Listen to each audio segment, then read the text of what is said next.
The Ink and Paint Club podcast is intended for mature audiences only. So don't tell your parents! Listener discretion is advised.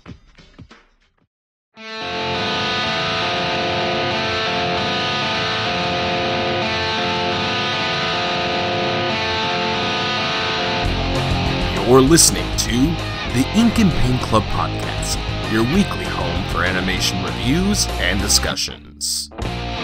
Hello everybody, welcome to the Ink and Paint Club podcast for this week. My name is JD, I'll be your host as usual, and with me is my best friend, Mr. Kyle. It's me! Yay! Hooray! Oh yeah, and Dustin is with us here too. Hey, I'm the Spatula Man. Okay. We're coming at you live with Mental in the Morning. Good job. So, for this week, we're going to be doing that long fabled Daria episode that I think we've mentioned once or twice. It's been talked about in years past, in the legends passed down from generation to generation. From kid generation to kid generation. That's an Arnold joke. Anyway, so I decided to do it, this week because, we missed the 20th anniversary last year. Oh. So why not do the 21st anniversary? That works. Now it can drink. So yeah, Daria came out on March 3rd, 97, so here we are 21 years later. Here we are. Nothing's changed. As you'll find out in this episode, Dustin and I unabashedly love Daria. Kyle does not. So I was kind of wondering what Kyle's opinion on it was. It's not overly negative, I just don't care too much for it. Oh hey, Chris Prynoski worked on it. Is that how you pronounce his name? Prynoski? The titmouse I don't know. guy. He's Chris P. and he wears a hat. Yeah. Oh, and Eric Fogel. I'm just looking at episode credits now and seeing familiar names. I sent an application into Titmouse once, and the last thing they asked, why do I want to work for Titmouse? The last thing I wrote on was like, I think Chris P has a cool hat. You're hired. Because I don't know, they built up the whole application process to be like kind of sarcastic. So I was like, well, that'd be kind of funny to put at the end. They didn't hire me, obviously, but that's the reason why they didn't hire you. He's like, I fucking hate that hat. Pretty worse. Get him out of here. Anyway, so yeah, we're gonna be talking about Daria this week. So Daria was a spin-off of Beavis and Butthead. I don't know how many episodes she appeared in the original Beavis and Butthead. Quite a few, but she's just like the voice of intelligence. Mm-hmm. Yeah, she helps him fix a car and stuff like that. Like she's smart. She was kind of on the same level as other side characters in terms of importance, like Tom Anderson. Even then, I don't recall seeing her in too many episodes. I recently rewatched all of them, and she's in a few. She just goes like, "Hey, you guys are idiots," and that's basically it. And they call her Diarrhea. That's all. Hey, that sounds like perfect grounds for a spin-off show. Yeah, so yeah, for whatever reason they decided, hey, we're gonna take this one side character from Beavis and Butthead and spin her off into our own show. And honestly, I could say hands down I like Daria like a million times better than Beavis and Butthead, if only because like it seems more plot structured. I like both a lot.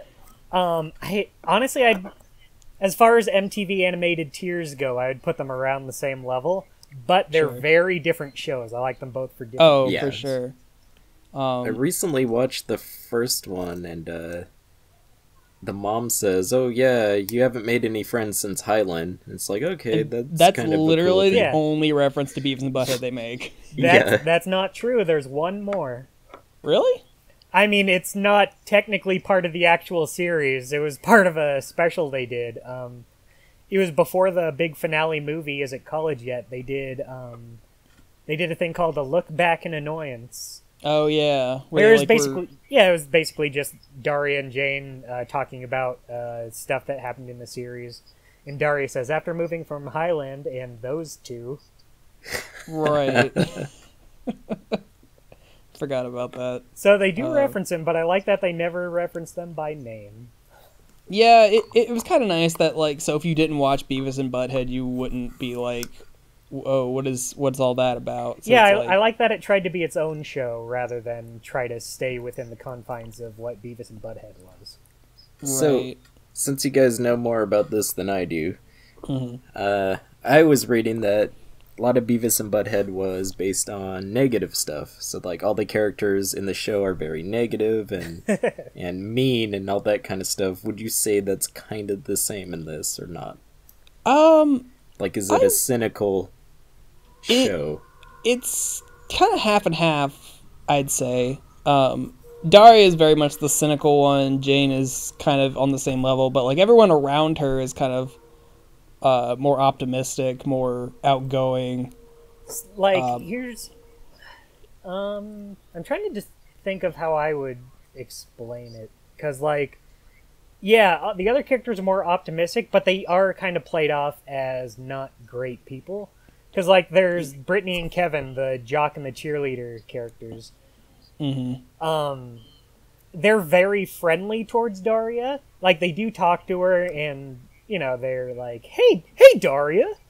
So it's not like they ignore her or anything, but they do look down on her. They see her as less than them because they're popular and she's not. Exactly. And they do it, like, in the nicest way possible, though. That's true. They're not really bullies. Yeah. In a sense. Like, yeah. That's the weird thing, is anytime I see Daria brought up online on, like, 4chan or something, you have a lot of people slagging off Daria herself, saying, like, oh, I can't stand her. She's such an obnoxious bitch. And that's kind of my view on it. I don't like her for that. Well, I can see kind of where they're coming from, but they're like, oh, these other characters just want to be her friend. They're so nice to her. But if you watch it, everyone thinks less of her despite her being so smart. Like, they still treat her as less of a person than they are. They think they're better than her. Yeah, I mean... So I can see that. I mean, yeah, I mean... Go ahead, Kyle. No! Anyways, I've only seen so much of it, but it always seems like she thinks highly of herself too and looks down on other people. Like, I'm the smart one, you guys are idiots. That's kind of how I see it. I think she does, but... I think that kind of attitude comes from the reaction she gets from people. You know, how everyone kind of labels her as, like, kind of the weird person and, like, always kind of pessimistic like that. So it's kind of like they feed into each other. Yeah, like, that's the thing about Daria is the thing about Daria's character is people think she's wrong. Like, they see her as, like, there's something wrong with her. Like, there's episodes that focus on when she was a kid, like, a couple times. And she would say how she doesn't really get along well with others. But then it's the other people who would say, like, she's a weirdo, she's a freak, there's something wrong with that girl for not wanting to do this. And I'll get into this more later, but I like how that plays into some episodes. Yeah, for sure. So, like, Daria is just, like, she doesn't feel like she should have to change for the world, and the world sees that as a problem because she doesn't like to conform to the social norm. Yeah, that's why she's a snarky bitch to people, is she feels like there is nothing wrong with her, but people treat her like just being herself is wrong and not cool.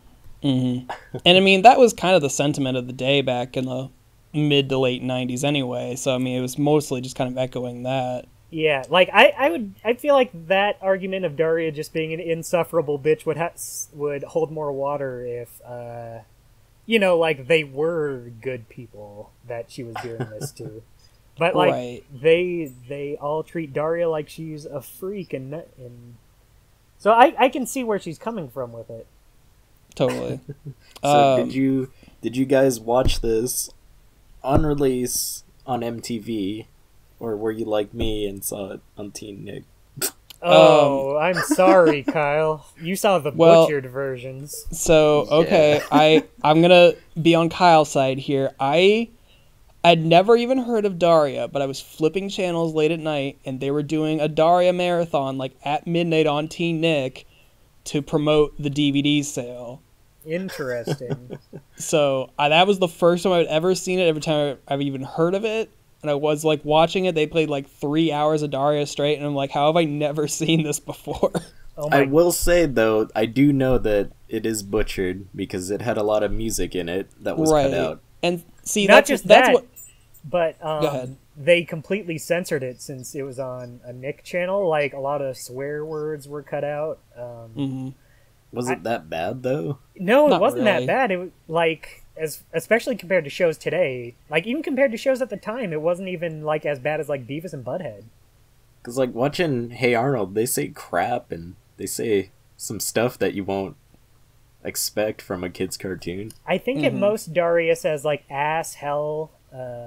It's very low level swears. Yeah. So it's like, kind of like King of the Hill, like pretty much. Exactly. It's that kind of level where it is adult, but it's not like so adult that it's like really it's not bad. Adult Swim adult. Yeah, yeah, like Simpsons level. Right. Yeah. I will say that after I saw it on T-Nick, I went online and looked up all the episodes, and fortunately, the episodes posted to the website I was watching them off of were all the MTV versions, so I did get to hear all of the. the music they used for it. So when I rewatched it all on the DVD, I'm like, that kind of sucks. I'm so Where's the glad. gorillas? Yeah, I'm so glad they didn't just use the butchered Teen Nick versions, though. It would have been so easy for them to just use, like they did for Ren and Stimpy when they just used the Spike TV cuts, and those had scenes cut out of them. Yeah. So they were just like, weird. Oh, just use those. Those are fine. Those work. But then you have stuff cut out like the Bloody Head Fairy. Yeah, that's so dumb because it's like that's the men's channel. Yeah. Thing. Why would they censor it? Well, it's not so much that they were censored; they were just cut for time for commercials. Oh, okay. Yeah, but the Daria DVD seems pretty much intact, aside from the music. Yeah, and like that's the thing for me. I'm fine with that since I didn't watch it for the music. I can see how it would bother someone, but it never really bothered me since that was never like the important part of Daria. As a show. Yeah. I just thought it was strange going to watch the DVD version over the ripped version I'd watched, but it's like you're there for the show, not for the little musical interludes between scenes. Yeah. Plus, it's kind of an unavoidable problem since with all the music they did use, they would be paying royalties out the ass. Oh well, that's when you buy the DVD. There's a note from the creator in the front pocket, basically saying we've been trying to get this out for years, but the music royalties were what was keeping the DVD from being put out. Mm-hmm. So they're like, well, we just went and edited all the episodes, took all the music out, and here we go. I think they said there's like a couple still in there. I don't know which ones. There's a couple that are like plot specific. That's good at least. That's like, but they would always do like music, like copyright music, to transition from like commercials when they came back or when they're going out. They would use music for that, so all of that's been taken out. But anything that's like related to the plot, I think they kept in. Yeah, that's better than what they did for the Mission Hill DVDs. There's one episode where they sing "Everybody Hurts," and it was part of the plot, but they took it out. And at the end of the episode, all the characters sing it, but they're singing it like over the actual version. Mm-hmm. So now they're just singing it without the music behind it. Oh, that sucks. The fuck? Yeah, it's weird. I mean, it's not like a deal breaker. Again, the show is what's important, but it is kind of like, Right. I cannot find that DVD anywhere. Mission Hill? Like in secondhand stores, nothing. It like literally doesn't exist. They just re-released the manufactured on-demand version on Warner's website. Oh shit! Yeah, I might have to get that. Yeah, I mean it's the exact same DVD. It's just a mod version. Just on DVD-Rs. Yeah, they actually just released the Oblongs too.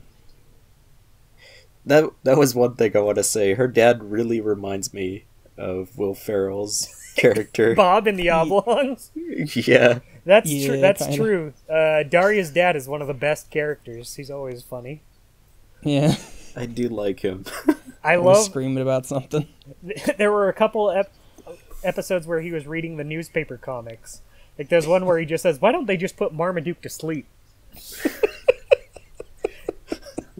And one of my favorites is he says, I don't get it. If BC is a caveman, how can he celebrate Ash Wednesday? I mean, he has a good point. Yeah, he's in the long line of buffoon dad characters. I'd say he's up there, since he's just buffoonish enough to be really funny, but not enough to be, like, an exaggerated cartoon version. Yeah, I mean, with Daria's dad, I mean, you do see him trying, and, like, he kind of just gets shit on by life a lot. Yeah. So, I mean, he's not completely useless, but, yeah. You know. That's one thing I put down in my notes is, after watching a bunch of episodes yesterday, I really like Daria's relationship with her parents. Because, like, they do think she's kind of odd, but, like, they accept her for it, they get it, and they always back her up.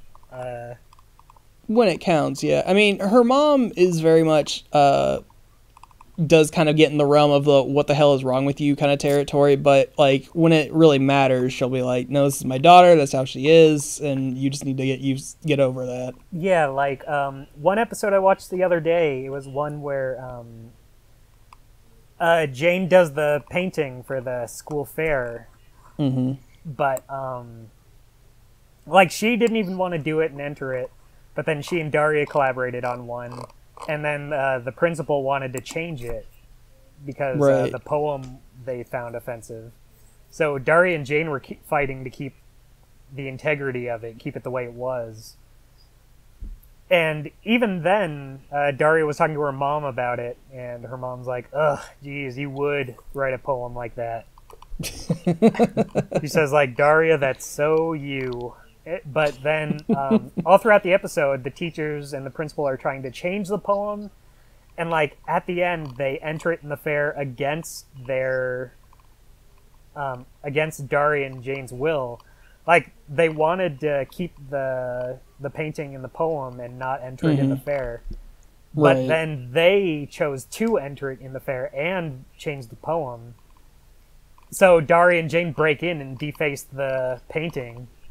Just draw like a big X over it, since it goes against everything they stand for.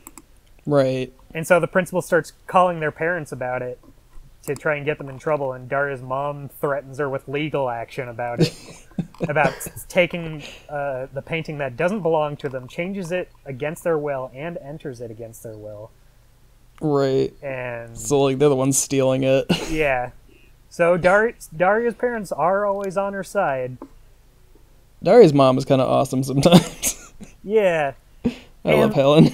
Oh, what's another episode? Oh, it was the one where she kisses Tom, Jane's boyfriend. Oh, yeah. Spoiler alert for anyone watching. I have words about Tom, but we'll get to that. Words. But at one part of the episode, Helen is like, she's freaking out. She's so behind schedule. She's yelling at her assistant. She's like, whose ass do I have to kiss to do blah, blah, blah? And she just drops all of it when Daria needs to talk to her. Yeah. Like, she's freaking out, and then as soon as Daria comes in, the very next scene, she and Daria are at, like, a pizza place together. And she's like, oh, whatever, it's all under control. They'll handle it. Right. So, I mean, it's nice to have, you know, a kind of an oddball character, but also having realistic parents who are still, like, concerned for them socially. Like, you know, you should make some changes so you're more accepted socially, but, you know, in the end, they're like, all right, that's just how you are, and we accept and love you for it. Yeah, they just want what's best for her. Right. And it's really rare when you get, especially in animated shows, getting kind of like a realistic relationship like that. Mm-hmm. A friend of mine brought up a good point about how Daria's parents and Jane's parents are both extremes, but like opposite extremes. Like Daria's parents are, I don't want to say controlling, but they are kind of like micromanaging, very busy work business related. Because Jane's parents are we've never really talked about Jane up to this point. After this, we'll go back and talk about specific characters. But sure. I just figured while we're on the subject of parents. Jane's parents are basically hippies, right? Yeah, they're hippies. Jane and Trent have a lot of like brothers and sisters. They all kind of go their own way. Her parents like once. They're very hands-off parents. Yeah, well, and I mean, you could even say that like the difference is like, Daria's parents are very corporate. They're very career-driven, climbing the business ladder kind of people, whereas Jane's parents are just like free-spirited, like take life as it comes kind of people. Yeah, exactly. And like there's one episode where like all of their relatives come over to stay at the house, and Jane and Trent can't even take it, so they stay at Daria's house. I know that feeling all too well. But let's take a step back. We talked about Daria's parents before we even talked about the character Daria. Yeah. So Daria's an interesting character. She's very I think she is very much the embodiment of that 90s pessimism. Well, even Daria says she's not a pessimist, she's a realist. Right. What a pessimistic thing to say. A pessimist would say something like that. Right. But there's one episode, the Misery Chick, where she gets upset that everyone comes to her. After a classmate or someone dies. It was like someone... He's like this big sports star who used to go to Lawndale. He comes to visit, and like he's a huge jerk. No one likes him, and then he ends up dying. And then everyone gets all sad about it. Yeah, and Daria is saying it sucks that he died, but it's not like he was a good person. Everyone's treating him like he was this great guy, and like everyone's coming to Daria to talk to her about it, since they're saying, oh, you're good with that doom and gloom stuff. You're always miserable. And Daria hates that. She doesn't want to be known for being the miserable person. She's the misery chick, they say. Right. So it's not like she's, super fond of how she's seen. Right, exactly. Daria doesn't strike me as someone who, like, wants to be... like have the kind of viewpoints she has, but that's just how she sees the world, and doesn't feel like she should have to change for the people around her, and that they should kind of see her point of view instead. Yeah, like I was listening to someone talk about it a while ago. I forget exactly who said it, and I only watched like maybe half of the episodes last night. There were a bunch of episodes I skipped since I didn't have the time. So right. I don't know if she like says the exact line in an episode, but he said that her basic ideal was this. I know this isn't necessarily the right way, but it's what works for me now. Yeah, I think there's something along those lines. There is an episode where Daria has to like write a story for school or something, and the whole episode has her kind of brainstorming different stories, and she's not really fond of any of them. But the one she goes for is a story about how she envisions the future, like, of her family. And it's all of them getting together. It's them growing out of their flaws. Like, Daria's a more compassionate person to her family. Not as sarcastic. Quinn is less vain.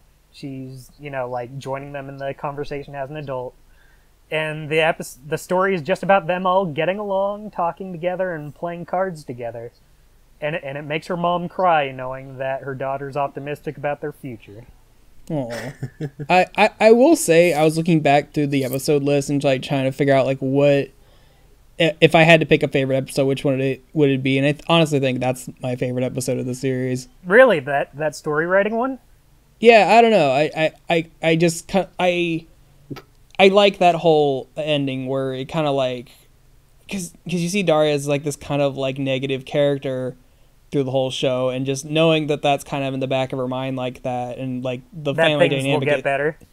Yeah, like that. Even though she's kind of at odds with her family most of the time, that she still kind of harbors a love for them, and that she's like you said, optimistic about what the future holds. So I mean that's kind of a nice sentiment to kind of end a season. I think it was a season ender. Yeah, it was. I'll need to watch that episode. That wasn't one of the ones I watched the other day. I'll need to watch that one after this.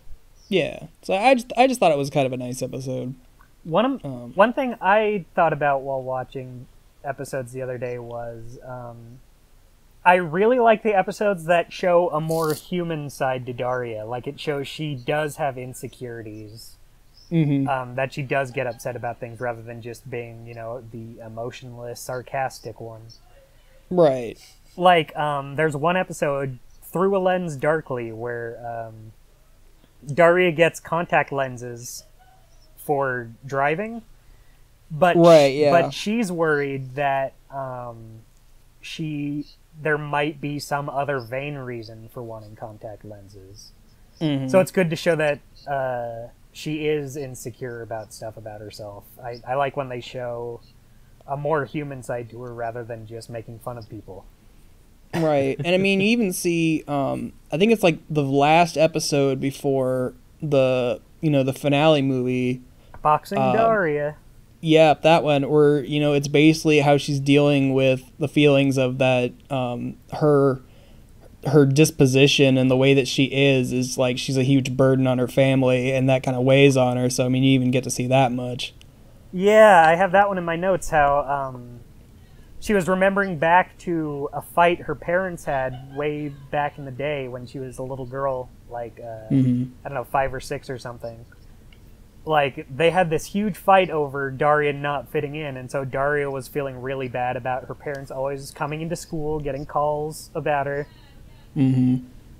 So, yeah, I like stuff like that. There's another episode called Monster, where Daria and Jane are making a video for class, and Daria has the bright idea to record her sister Quinn and show just how vain she can be, show what an awful character she can be. Yeah. But at the end of the episode, Daria has a change of heart. She talked to her mom about it, and like Quinn says some stuff that makes Daria kind of rethink her position. So she edits the video to show Quinn in a more positive light. Right. And so I like that, even though she and Quinn are like totally opposite ends of the spectrum. I like when they show that they are still sisters who do watch out for each other sometimes. Yeah. Like in that Boxing Daria episode, even after Daria's gotten over it all, like near the end of the episode, she comes back to her room and there's that box. And there's a note on it from Quinn saying, wasn't sure if you still needed this, but just in case. Yeah. So it's cool when characters that are usually at each other's throats kind of open up a little more. Yeah, it's just nice seeing the family dynamic that, even though you can be at odds with your family a lot, that, they're still, there to take care of each other. So that's kind of a nice thing. It's nice that they show that side of things. Yeah, and like I do like, it is kind of funny seeing Daria just rip into everyone else for being stupid. You get her witty comebacks or sarcastic lines. But yeah, those are probably my favorite ones when they show that other side of her. Show her to be more than just a one-dimensional character. Yeah, I mean, there's plenty of episodes that are just kind of goofy plot-wise, but, the ones where they kind of get, like, deep into the, relationship between the characters and kind of the emotional stuff they go through, I mean, I think those are the ones that play better. Yeah. Nowadays. Are you saying you don't like the episode, what's the name, Depth Takes a Holiday, where they meet the Leprechaun and Cupid? That's the most famous. I'm not saying I don't episode. like those. I'm just saying I think the emotional ones are have a little more depth to them, I guess. JD just likes the teenage drama shit. He sure does. Anytime he shows up into a stream and sees I'm playing Braceface or As Told by Ginger. I genuinely love As Told by Ginger as a show, and god damn it, Dustin, you were starting to get me to unironically like Braceface, and I hate you for it. I will never unironically... It's not a good show. I will never unironically like Braceface, but I do ironically like it. It's awful. I know you do. It's the most... Is it the booby episode? No, it's the one that everyone tells him to play. Any episode of... Yeah, anytime I'm streaming it, that's the one they want me to play. But it's the funniest episodes are the ones whenever they try to tackle, like, adult themes. Racism. Like, Sharon's wacky racist grandpa. They never like draw a line as like racism is bad or not. It's like, nope, he's just kind of like that. They do such a bad job because they try to tackle these more serious, plots, but on a show that's not allowed to get more serious. Well, you were the saying episode that, about her period. Yeah. You were saying that there's one about gay people, and it was like it's completely so insensitive. Oh my god, so insensitive. So she has. We should just do an episode on Braceface one of these days. I'd be down for that. I wanted to do a Braceface marathon stream sometime. It's the most fun show to make fun of. Oh, it's so awful. My favorite things to stream are that and Donkey Kong Country, but yeah, you do love Donkey Kong Country. Okay, before we get back to Daria, I'll just say yes, they did an episode where Sharon had 2 gay friends and she tried to hook them up, and they were as unsubtle about it as possible. They had them wear very rainbow clothing. Listen to Celine Dion. That was the part that just made me throw my hands up in the air. Was one of them said, I love Celine. It's not Celine Dion, it's just Celine. Okay, you guys need to tone it down. This is definitely an early 2000s show talking about gay people. Oh god. But yeah. So Daria. Speaking of gay people, let's talk about Jane. Not that she's gay, but that kind of plays a part in her character later on. It comes up. I think Jane is probably one of my favorite characters in the show. Was she on your waifu list for one of the Valentine's She was on the episodes? first one. That was yours, right? It sure was. Okay. Daria herself was close to being on mine. Yeah, but I mean, I like that I like that Jane is kind of in the same mindset as Daria in the sense that she's a little more negative, but I like that she sees the shitty parts of life and can at least crack a joke about it. It's not like I don't know, she's more witty than she's sarcastic witty, I guess. Yeah, I'd say she's not quite on Daria's level of sarcasm. Like, they definitely get along well for a reason, but she kind of comes across as more apathetic towards it. Right. More like she's into art and stuff. She's a painter, so I feel like she comes across as a little more lighthearted about it. Oh yeah, I mean, and I think that's a good that they paired those up, because I think if you just followed Daria by herself the entire show, I mean, people who complain about Daria's too negative stuff, that would really be a legitimate complaint. But I think having Jane as her best friend kind of to, like, balance her out, or at least balance the tone of the show out, I think is really good. Yeah, and like not even that she's like way different than Daria, but just having someone that's a little less harsh than Daria. Yeah, someone that can share her views, but at the same time kind of give it a different perspective, or at least a little tone.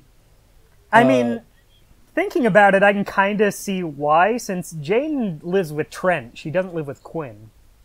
Right, exactly. She has a brother that is pretty much the epitome of grunge rock, and he's a bum. And yeah, and Daria lives with someone who's head of the fashion club. Yeah. But Jane's cool. A few episodes I watched the other day were Jane-centric ones, like the one where with the painting. That was a great one. The one where Jane joins the track team. Yeah, and I like that episode because it kind of shows that she does have different interests outside of art, and the fact that she's always doing track kind of messes with her and Daria's relationship a little bit. Well, it wasn't so much that. It was that she was doing it because she liked a guy. Oh, that's right. That's when they started introducing Tom. No, this wasn't Tom. This was like before Tom. This was like prototype Tom. Oh. So Man, this was like season... Sorry. This was season 2. Tom was introduced at the end of season 3, but that's right. In this episode, it was pretty much the same thing. Jane was kind of into this guy on the track team, and Daria was kind of feeling threatened by that a little bit. Mm-hmm. But in this one, Jane found out the guy was a jerk. It wasn't so much that Daria was right. Daria did admit she was in the wrong. She said she was sorry. But Jane did realize this guy she was kind of looking at ended up being a jerk who was like, you don't need to hang out with losers like Daria anymore. Right. Yeah. So, and kind of going off of what you were saying a second ago, I do like that their friendship dynamic works in a way where they do get along a lot of the time, but there are a few instances where kind of Daria kind of offends Jane, and she's not like afraid to call her on her shit about it. Yeah. I like that it doesn't paint either one in the right light, because you can see where Daria is coming from too. Again, where it makes her more vulnerable, I guess is the word. Mm-hmm. Where she feels like the only friend she has is being taken away, so she gets kind of possessive about her. Oh yeah, for sure. But yeah, I mean, I feel like their friendship dynamic as it develops is very realistic. I think the way they interact together is like very much how real people would, interact. Yeah, that's one thing I really like about Daria. Like I was saying how I don't really put it or Beavis and Butthead above one or the other since they are such different shows. But one thing I like that Daria does that Beavis and Butthead doesn't do is, while it does, like, characters are kind of played up to a, I don't want to say ridiculous level, but, they are kind of exaggerated a little bit. Oh, yeah. But they still come across as real people. While the characters in Beavis and Butthead are there purely for the comedy. Oh, yeah. And both work for their respective shows. It's just when I want one, I know which one to go for. Exactly, yeah. Let's see, what else can be said about Jane? Like, she's a very cool character. Like you said, she does balance Daria out really well as being like a slightly more, I don't want to say relatable because, I don't know, relatable subjective. I can see people relating to Daria. Honestly, I kind of feel like Daria, like, seems very like an isolated person, but when Jane is around, it kind of brings her out of her shell a little bit, where she has a tendency to be more sociable if she's around. Yeah, she at least has someone she can talk to. Although, even then, Daria does... It's not like she completely shuts out the others like Kevin and Brittany. She does talk to them sometimes. I mean, usually it's more making fun of Kevin, but she's been nicer to Brittany a couple times. Yeah. There's one episode where I think she and Brittany get assigned to work at like an old folks home and read them books. Yeah. But everyone likes Brittany, and guess who no one likes? No one likes No Daria. one wants Daria and her gloomy monotone voice. So she asked for Brittany's help to, appeal to them a little more. And she's like trying to talk like Brittany, but she does an awful job. She's trying to do that thing where she does the squeak at the end of her sentences.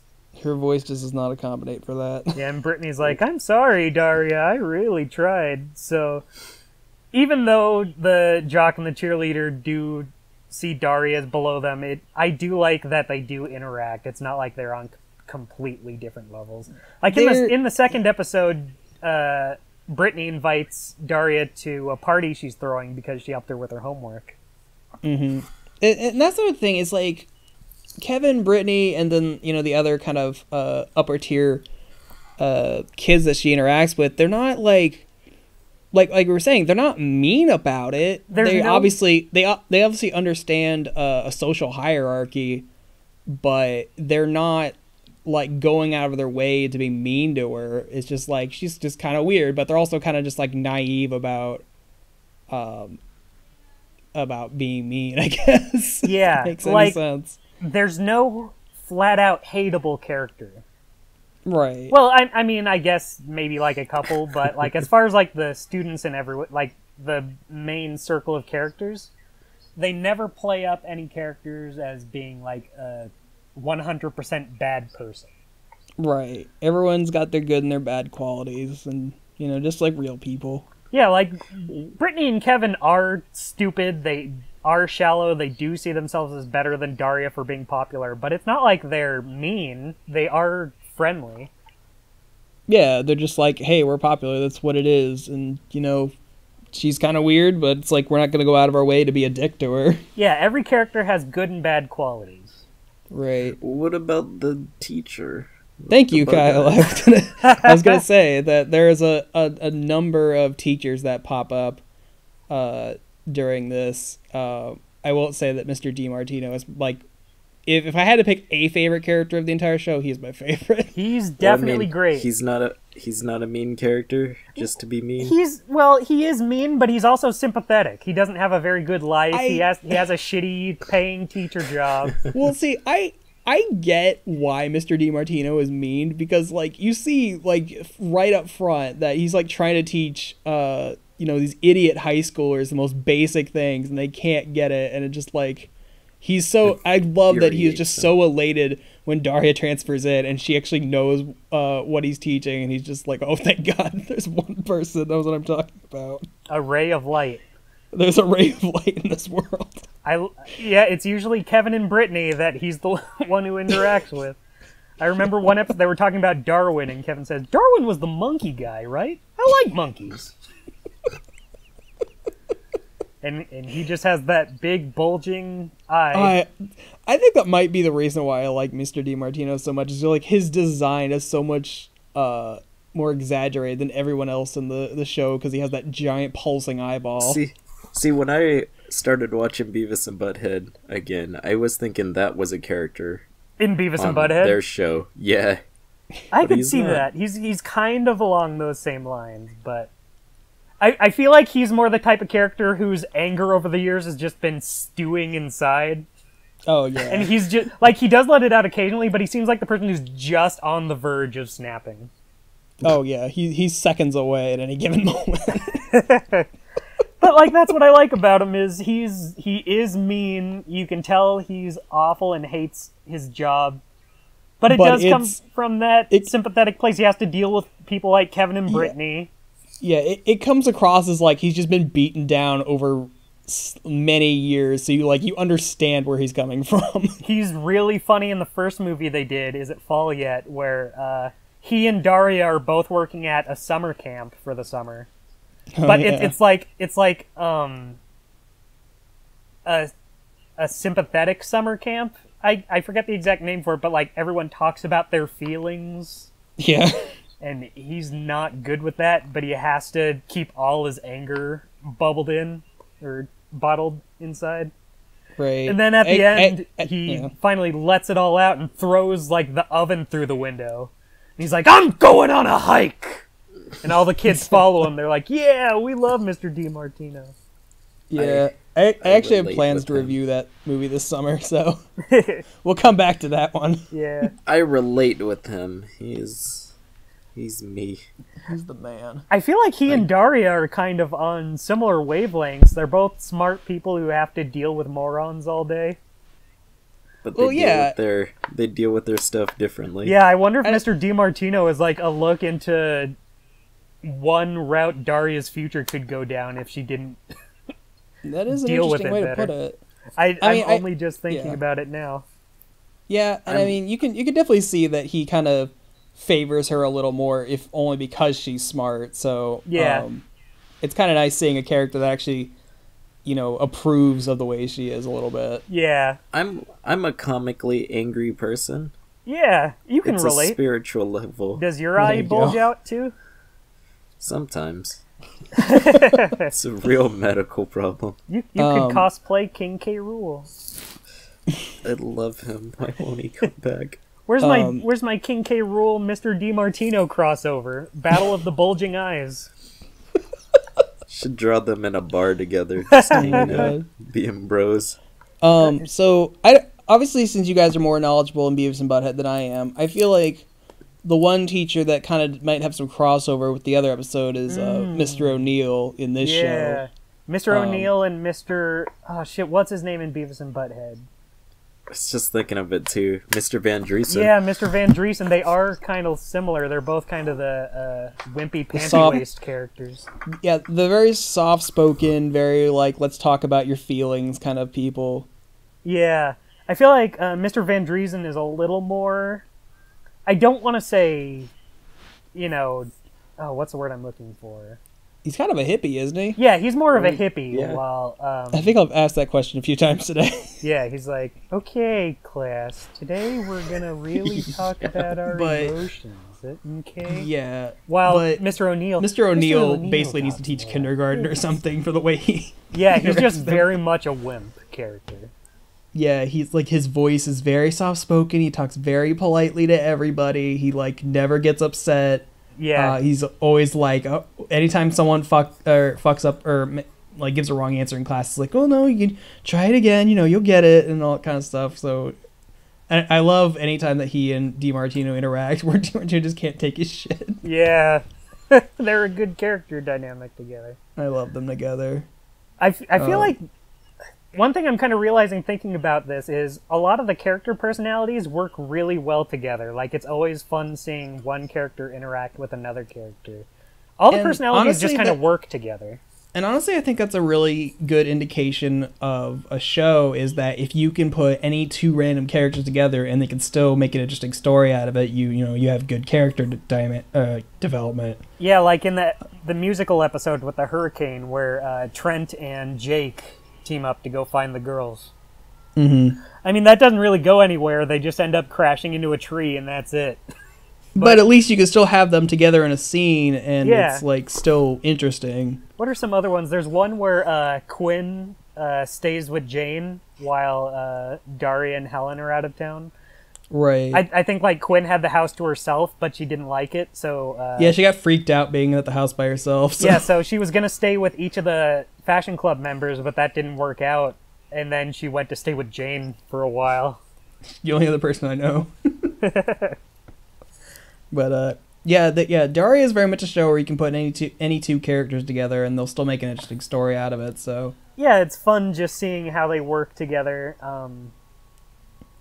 Oh, actually, speaking of teachers, I think the one character that would qualify as kind of the villain type of character is Ms. Lee, the principal. Oh, not okay, that yeah. she's... If you're gonna make anyone an antagonist, I guess she would technically be the one. Yeah, not that she's like, an over-the-top villain, but she's kind of the one that usually comes off as the most unsympathetic, most, like, flat-out, this is the villain of the story character. Yeah, I mean, she's, like you said, she's the one that wants to censor the painting. She's the one that gives the school over to a corporate sponsor. I watched that episode. That was a funny one. They give it over to the soda company. Yeah. She's very much a, like, bottom line, kind of money-grubbing kind of character.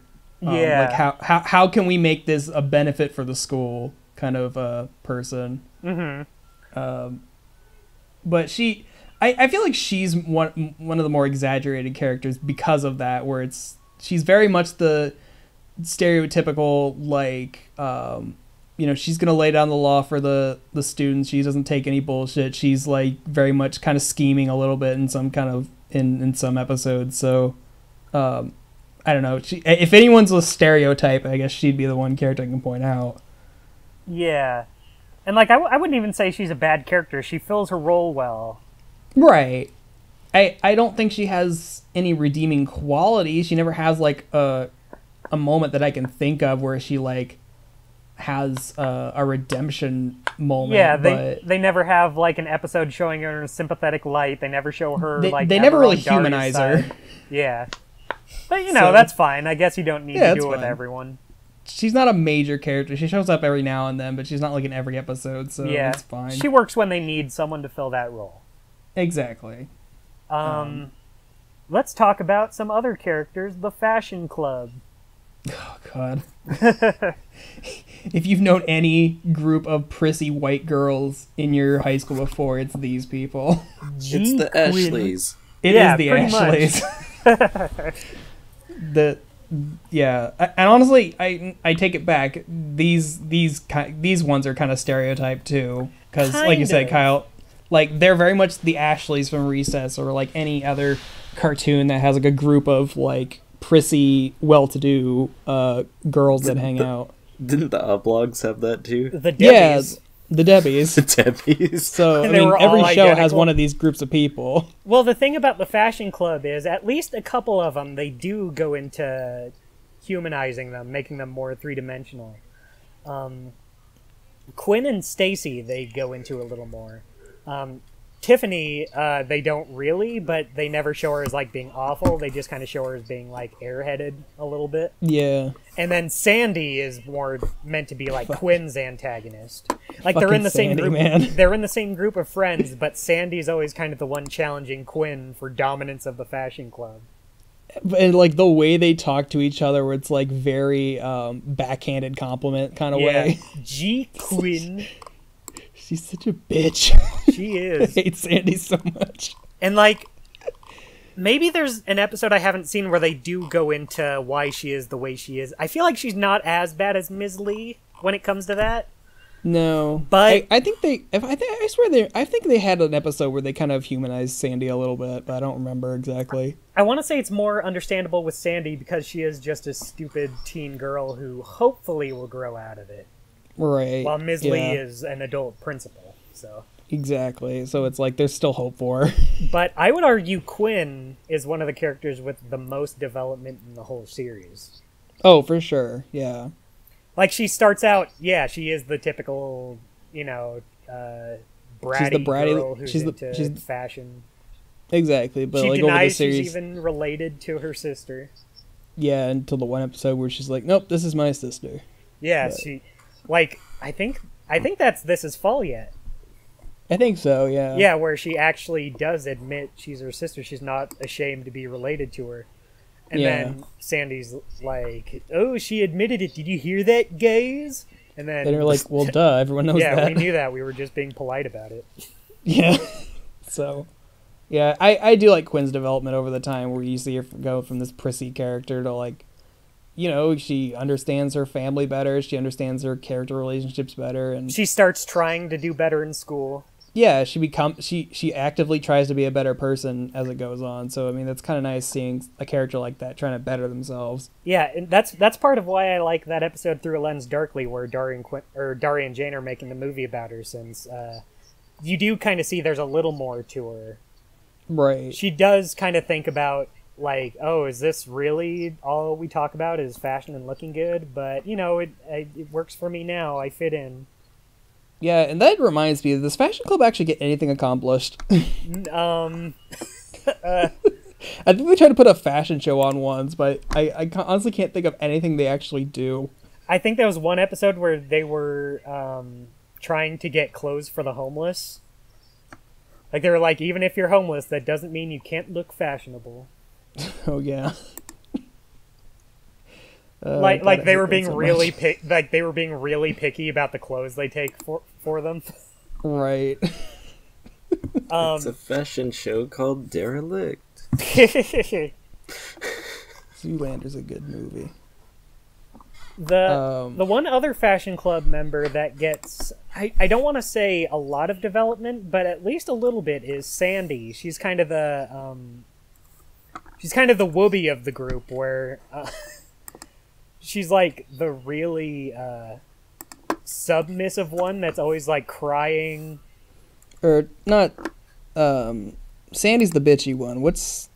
Stacy's the one with the pigtails, who's like You said Sandy. Oh, whoops, I meant Stacy, sorry. It's okay. But yeah, she's like always crying, overreacting to things. You can tell she's kind of like the bottom ladder of bottom step on the ladder of the Fashion Club.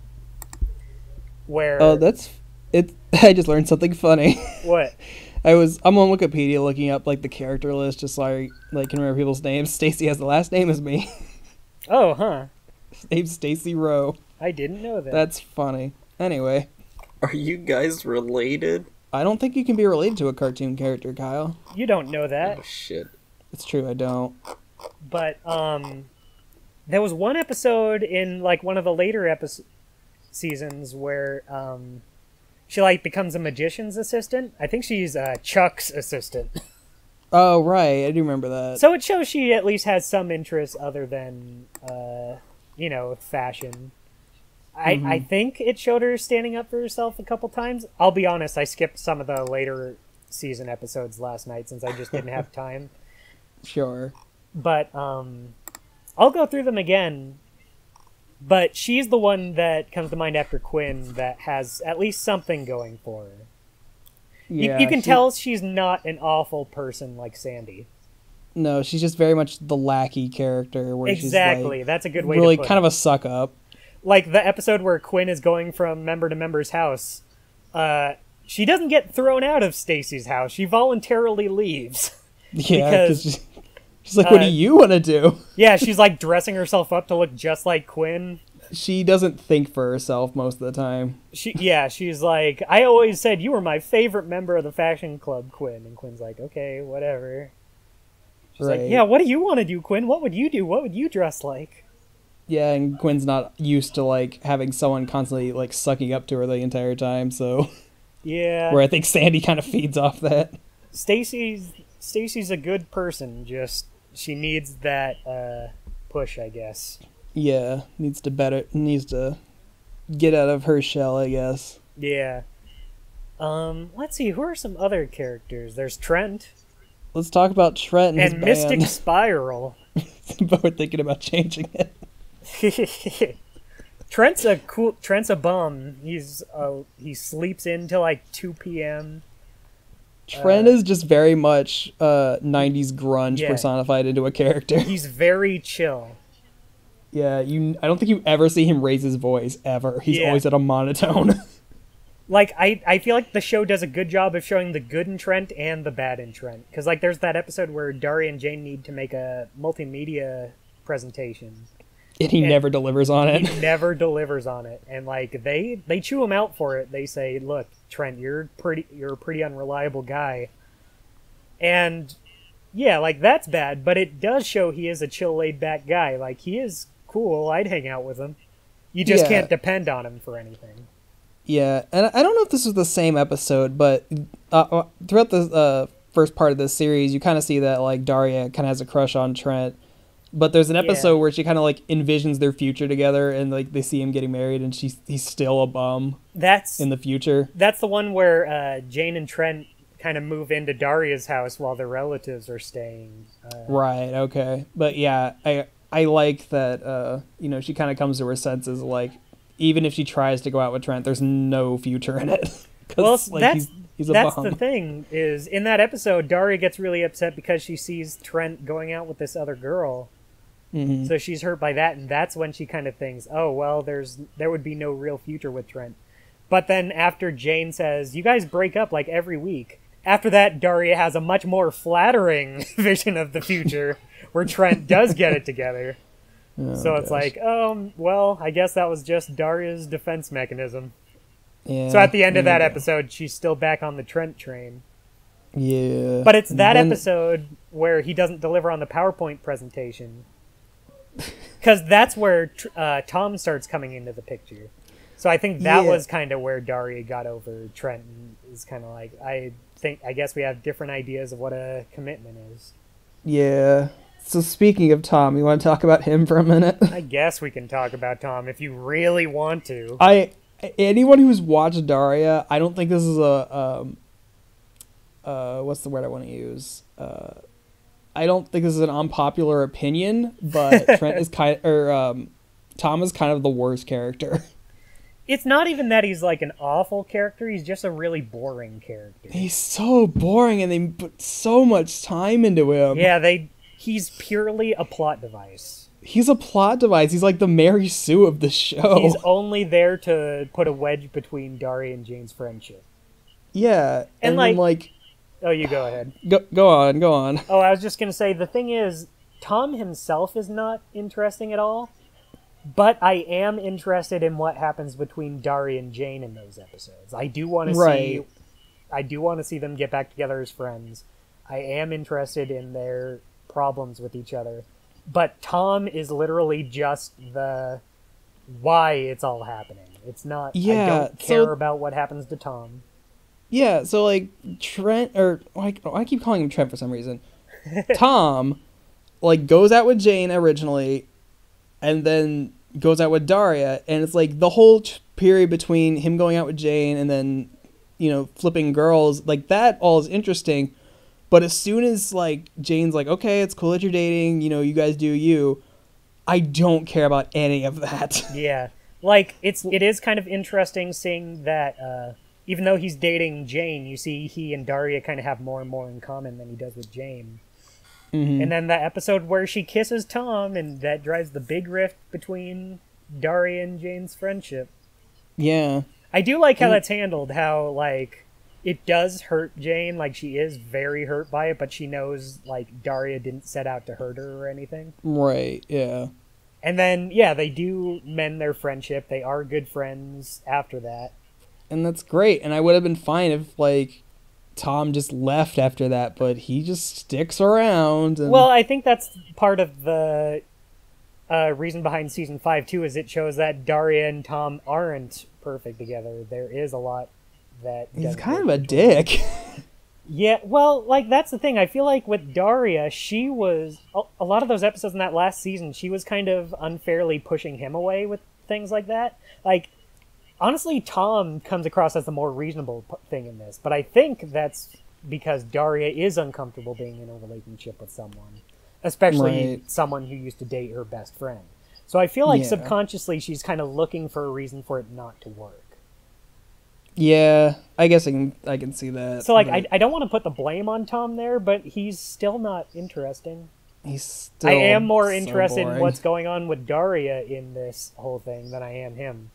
Right. I'll blame him. What? Good.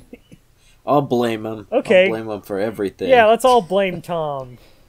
Yeah. I mean, that's the thing. Even if we do blame Tom, it's not like anyone's going to care. It's not like Tom's anyone's favorite character. Yeah, I don't think anyone's gonna No one's come going to to be Tom's like, defense. hey now, Tom was cool. He was a good And if anyone guy. in the comments comes to Tom's defense, we'll fight you about it. I'll fist fight you. Well, I looked it up, and it looks like there's some fan fiction out there, so... That doesn't count. That doesn't what you're surprise saying me, but... might not hold up. People do care about him. Yeah, well, but those people are wrong.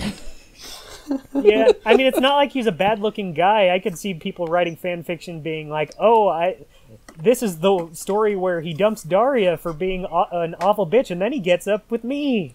We start dating. I'm what he needs. There you go. I mean, probably. The character bio for him on the DVD says, Daria's first true love. He comes from old money and goes to a private school. Jane liked him at first, but his heart belongs to Daria. But that's not at all how it works out. I wouldn't even say that she was ever in love with him. Yeah. Like, I feel it's, like, more of a mild interest. Oh, I would. I have no idea what we're talking about. Yeah, but he would still say it. Yeah. Okay, fine. I'll need to look through those character bios on the DVD, say if they say anything interesting about him. I doubt it, since I think they're just like 2 or 3 sentences each, but you never know. Right. It's bare bones. But, so, Dustin, what would you say is your favorite episode of the series? So I wrote down some favorite episodes. Basically just all the ones I watched the other day. I won't go into them, but I'll just list all the ones I put down. Okay. So I wrote down Mauled for the first episode I ever saw, the one where they go to the mall. Mm-hmm. That was the first episode I ever saw, and I remember watching it so vividly. Pinch Sitter, the one where Daria babysits the 2 kids. That one's a great one. I love when she's talking to the 2 kids about letting them... Because they only ate raisins, was all they had for a snack. Right. And the kids are like, sugar's bad for you. Sugar makes you hyper. And then one of the other kids says, Hitler ate sugar. And like one of the... sure did, kids. Like, Daria says... Daria's like talking about if they have any like CDs or anything beyond the one record they have. And one of the kids talks about like CDs are like corporate blah blah blah, corporate bullshit. Daria just says, "That's important for a 6-year-old to know." But like, I mean, yeah, it is.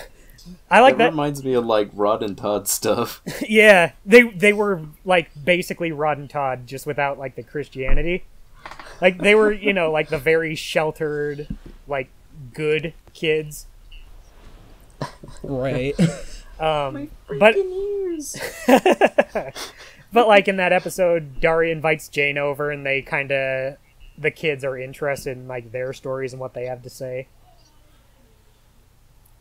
And they kind of lead the kids along the path of being less sheltered and thinking more for themselves. Yeah, one of the kids even says, we never knew we could think for ourselves. Jesus. I think this is one of the first ones I've watched on Teen Nick. On Teen Nick? Yeah, I like this episode. I think it's really funny how Daria interacts with the kids. Like, she's talking to the kids. One of the kids is brushing Daria's hair, since Quinn always lets her do it.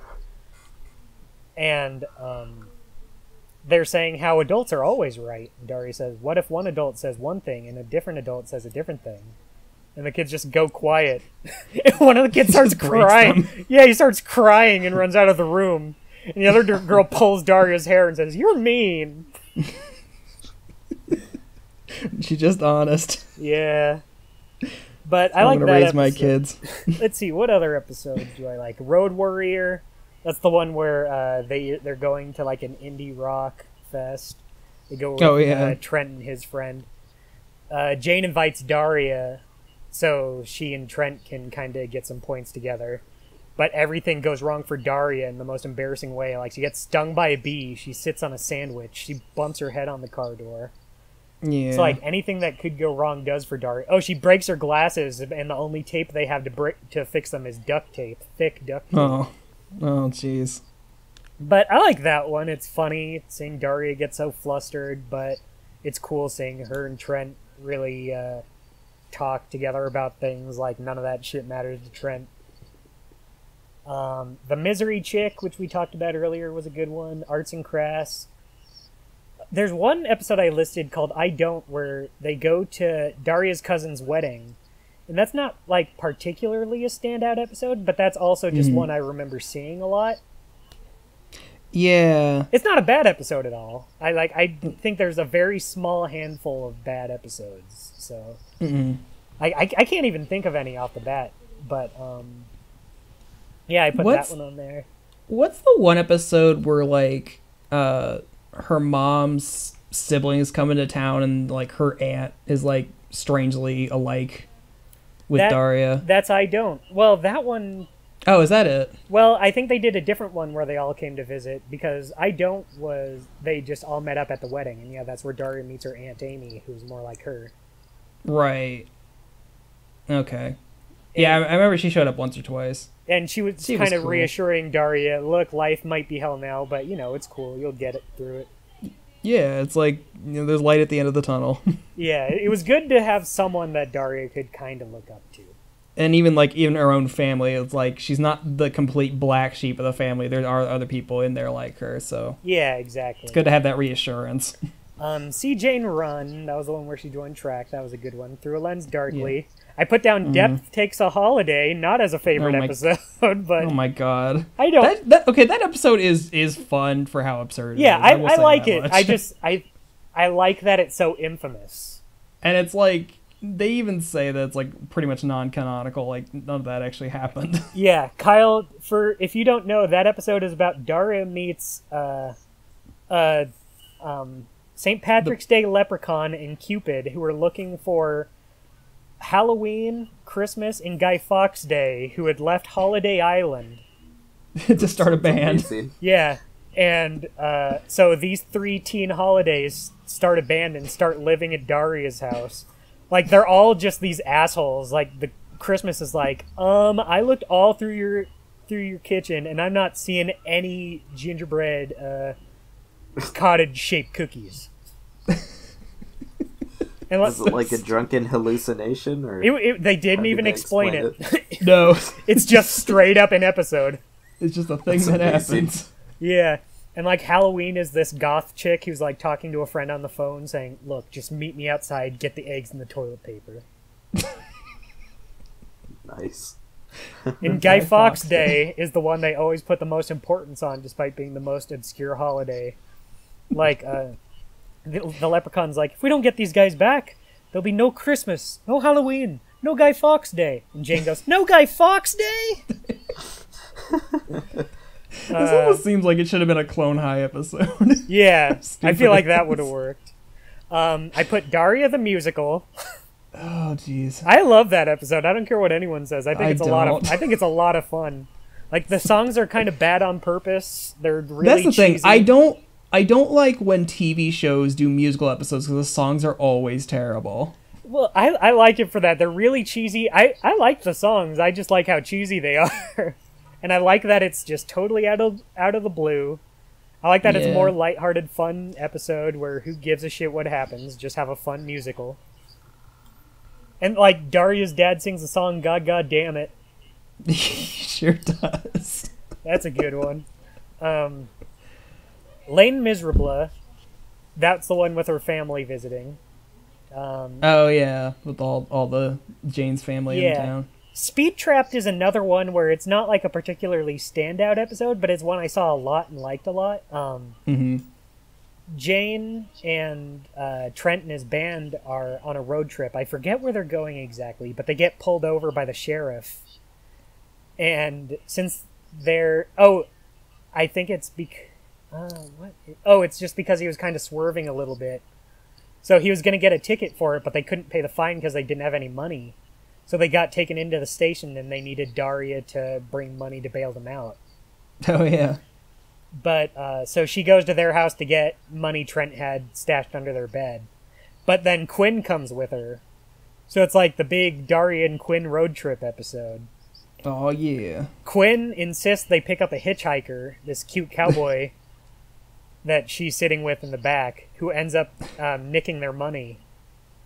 What a dick. No, it's not even so much that he stole their money. It's that Quinn used some of the money to buy outfits and then gave him the rest of the money. Oh my god.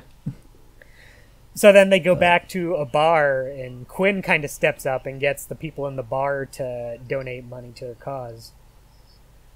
So that's a good one. Not particularly, like nothing really stands out character development-wise or anything, but it's just a fun one.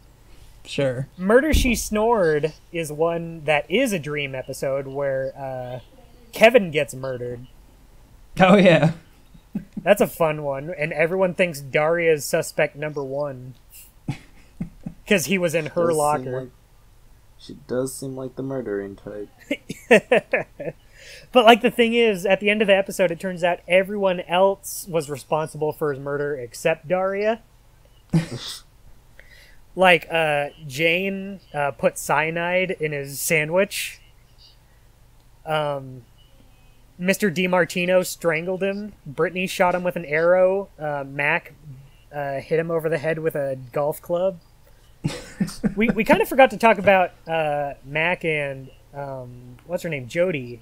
They're kind of the token black characters. But they're, like, aware that they're the token black characters and try to rise above it. Yeah, like, their whole thing is they tried, like, Jody is in, like, a bunch of student council programs. Like, she's really trying to go above and beyond to the point where it's kind of taking a toll on her. Like, yeah, she doesn't even particularly she's trying so hard not to be a black stereotype. Yeah, she doesn't even particularly want to do all these things she's saying she stands up for. I mean, like, she stands up for some of them. She is... I'd say she's probably the most level-headed after Daria. Oh, yeah. But, she does have her flaws, too. Right, but she's very much, like, aware that she and Mac are, like, the only two black characters in a predominantly white school and feel like they need to be model citizens to kind of rise above the stereotypes of, what a black character is. Yeah, and she has a lot of episodes to her that show that. Mac, on the other hand, does not have any episodes about him. He's not really. Not super interesting, and he literally only exists to be kind of a foil to Kevin when... Basically telling Kevin he's an idiot. Yeah, he's basically the straight man for Kevin. Yeah, he's Kevin straight man. Yeah, like the episode with the corporate sponsor with the soda, Ms. Lee was saying she was going to raise everyone's scores if they drank more of the soda. She's saying, who here has a below C average? Everyone on the team raises their hand except Mac. and who has an above average? And he's the only one who raises his hand. But yeah, so this episode where everyone kills Kevin, Daria still gets blamed for it and gets the chair. But it's her dream. So they were like, oh, what the hell, let's just execute her anyway. Then it turns out it was all a dream. Blah, blah, blah. It was all a dream. But it's still a fun episode. Like, it's not like a bait and switch. You can tell it's a dream from the beginning. Oh, yeah. Yeah, anytime they do something, like, absurd like that, it's like, they make it very clear it's like, this isn't actually happening. Yeah, like, like, Daria's dad becomes, like, a detective, like a Pink Panther-type detective. He's like, Sacre Bleu! This magnifying glass makes everyone's faces look so big! And, like, the fashion club is Charlie's Angels. They sure are. Yeah, so that's a funny one. Let's see. Mart of Darkness was a funny one. Again, not because anything particular really happened. They just get stuck at the grocery store. Yeah. But that one had Andrea, like, her only speaking role, I think. Oh, no, yeah, it was, goth chick? Yeah, it was that one in a season 1 episode. She's just always kind of the character you see in the background. But then, like, those 2 episodes have her actually talk. And then there's that kid with the head t-shirt. Oh, yeah, I was going to bring him up. He never talks, he's always in the background. No, he talks in the first episode. That's, like, the only episode. Does he? Yeah, because he's in the self-esteem class Daria and Jane are in. Oh, that's right. Because he's like, Mr. O'Neill wanted them to write a paper about how the world would be worse if they had never been born.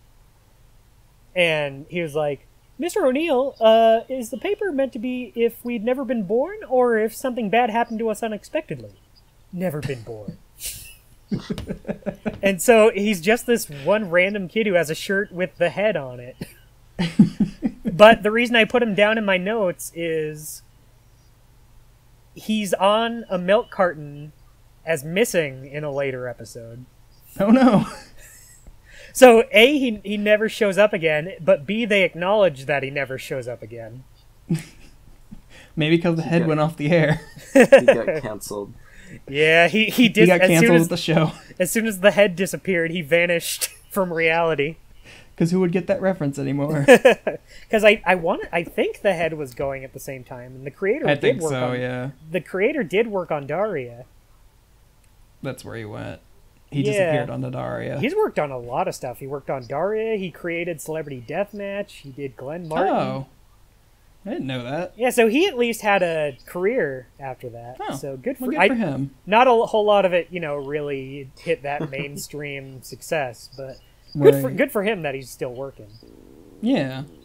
I put down Die Die My Darling, where Daria kisses Tom and she and Jane have her big fight. Yeah, that's a pretty good one. That whole episode is very uncomfortable to watch, because even from the beginning, Jane's kind of having her suspicions that Daria and Tom are into each other. Mm-hmm. So she wants Daria to dye her hair to, kind of cement their friendship. Like, it's not even that she wants to dye her hair. It's not even that she wants Daria to dye her hair. It's that it's more of like a symbolic thing. Mm-hmm. But deep down, she kind of has that inkling. And then Daria fucks up Jane's hair, and she thinks Daria did it on purpose to get to Tom. And then she kisses Tom, and then everything just comes to the head.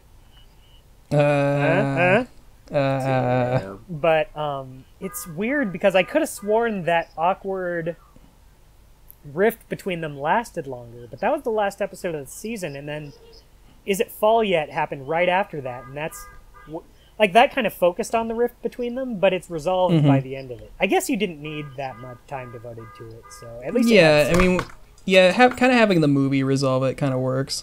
Yeah, since, Daria and Jane being good friends, I feel like it does kind of help the show be a more pleasant show, so when there's a rift between them, it does kind of make it more uncomfortable. Oh, yeah, for sure. Like, the fall... Is It Fall Yet? I almost called it The Fall. But... Is It Fall Yet is good, but it does have that awkwardness in the air where you're like, oh, these two good friends are not good friends right now. Mm-hmm. I want them to be good friends again. And then they are. Yeah, and then the last Everyone's episodes happy. I put down were Boxing Daria and Phys Ed, which we already talked about. So Right. all of those, So, I would say, are good standout episodes. I think that's a good smattering of episodes for someone who hasn't seen the episode, any of the show, to get a kind of a good idea what it's about. I really like in Boxing Daria when Daria goes to she goes to this diner to just kind of get away from her parents and everything, because they do tell her that yes, the fight was about you, but she kind of needs to be by herself and think about it for a while. So she goes to this diner, but she calls Jane because Jane's kind of the only one she can trust right now about this stuff. And as soon as Jane comes in, Daria just runs up to her and hugs her, like really tight. And I think it's really sweet to see Daria, this sarcastic, cold person, show so much, like, emotion, I want to say. Like, I already brought up it's cool that you see a different side to her, but this is the one time she showed, like, actually hugging someone. Yeah. Like, showing being very openly attached to someone in her life. Right. So I thought that was really cool. Like, it's just this little thing, but it kind of gets me a little bit. just because of the character Daria is. Yeah. So I think that's a good list for anyone who hasn't watched Daria to check out those episodes. I think that'd be a good way to introduce yourself, because I don't think there's any real. I feel like you can pretty much get into this show at any episode. I don't feel like there's any. You don't have to watch it in any particular order. I don't think there's any bad episodes, but those are definitely the ones I would say are my favorite standout episodes. What about the whole tournament arc? Oh, right. Oh, man. Where she has to go train in the hyperbolic time chamber to fight Cell. I stopped watching when Jake got eliminated. Why even bother after that? So Kyle, you've been pretty quiet today. Do you have anything you'd like to say about Daria? We know you're not a fan. Plenty to say. All right, well, state your case. Lay it on us. I just forgot. Oh, okay. It was a good show, am I right? It sure was. It's a good show, and it's all on DVD, and you can watch it. It's one of those shows where, like, I don't know, watching it again, I can't really see anyone. I can see people, not really getting into it, but it doesn't really seem like a show where I can see anyone, like, super disliking it. Like, obviously I can't speak for everyone out there, but it just strikes me as a show, like, even if it's not necessarily for you, I feel like it's easy to get what it's going for and kind of respect it. I have a venomous distaste for it. Oh. Do you? I go, ew. Ew, Daria! Get that Diarrhea. more like Yeah, you said it before me. I was just about to say it, but I was You ruined a good bit, JD. I'm Fuck. sorry. I was beaten to the punch. Oh, damn. Just ruin everything. But I think the same could be said about a lot of MTV shows. Like, even the ones I'm not super huge into, like, I can at least get the appeal and respect what they're going for. Even, like, the Brothers Grunt, I can see, like, okay, I don't really like this show, but I can see what they're going for. I can see how they would be an audience. At least they're doing what they want to do. And if you want to hear us talk about all those MTV cartoons, go back and check all our old episodes from a couple months ago where we did just that. Yeah, what are you, chicken? Bok, bok, Shameless bok. self-promotion. Yep, this isn't for me. I'm out. Well, that's okay, Kyle. Well, That's fine. yeah. Daria's not for everybody. Yeah, but Daria is a really good show. I honestly wish I was old enough to understand it at the time. It very much it has that like '90s early like verge of the millennium kind of style. I feel like I kind of got it as a kid. Like, I understood enough that I could be entertained by the episodes, but Daria was out, like, right it ended like right before I was in high school, I think. I think Daria ended in like 2002? Yeah, so before I was in high school. So I was 12. Yeah. I think I was like in 6th grade when it ended. I was 14, I think. Damn. So I at least understood, you know, a lot of the dialogue. I got a lot of what was going on. But, you know, there was still stuff where I was like, haha, well, whatever, but they said the funny words. I didn't have that cynicism thrust upon me yet. Yeah, even in high school, I was never really, like, the kind of person that was like Daria, but I still kind of, you know, I was still able to sympathize with her and like her where she was in life. Right. Having to deal with people who were stupider than her, but saw themselves as better than she was. Yeah. Like that. Just like in real life. Yeah. Oh, yeah. I can relate. Oh, totally. But, I too lived with the Beavis and Butthead in their original series. Oh, God. So yeah, guys, that's, our thoughts on Daria. Yeah, I can't really think of much else I had to say. It was a good show, and I'm glad it was. If you haven't watched Daria, there's a number of ways you can get a hold of it these days. So I would implore you to watch it, or at least give it a chance, because it was a good show. Yeah, there's a DVD set for it, and it's all on iTunes and stuff, all readily available. But when I was streaming it the other day, I don't promote piracy or anything, but I did watch it on I watched it on Kim Cartoon, where they had 2 versions of the show. I think the first one was the one without the music, and then one was like the DVD rips of the show, like the DVD quality, but with the music edited back into the episodes. Oh, that's fun. Yeah, so that option's there for anyone who wants to go hunting. There you go. So, yeah. So I hope everyone enjoyed this episode, or look back at an old cartoon that we really like, or at least 2 of us do. 2 out of 3 really like. 2 out of 3 ain't bad. Get ready for the Mr. DiMartino King K. Rool Power Hour coming to TV this fall. If only. But I'm the combo breaker. There you go. So yeah, thanks Dustin for joining us again. It was good to have another person who shares my views on Daria. No problem. I can only imagine how this episode would have gone if it were just you 2. It'd be 20 minutes of me babbling. Yeah, this would have been a way shorter episode. And thank you, Kyle, because you're my bestie. Thanks for putting up with it. What? JD just would have been like, show good. It was a good show for show good. This thing happened. Me like Jane.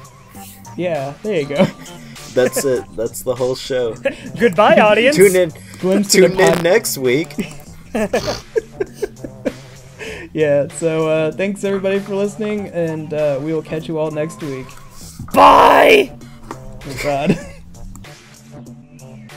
Thank you for listening to this episode of the Ink and Paint Club podcast. Be sure to subscribe to the channel so you can catch a new episode every week. Also be sure to follow us on our Facebook and Twitter so you can keep up with the show. Links are in the description. We'll see you next week.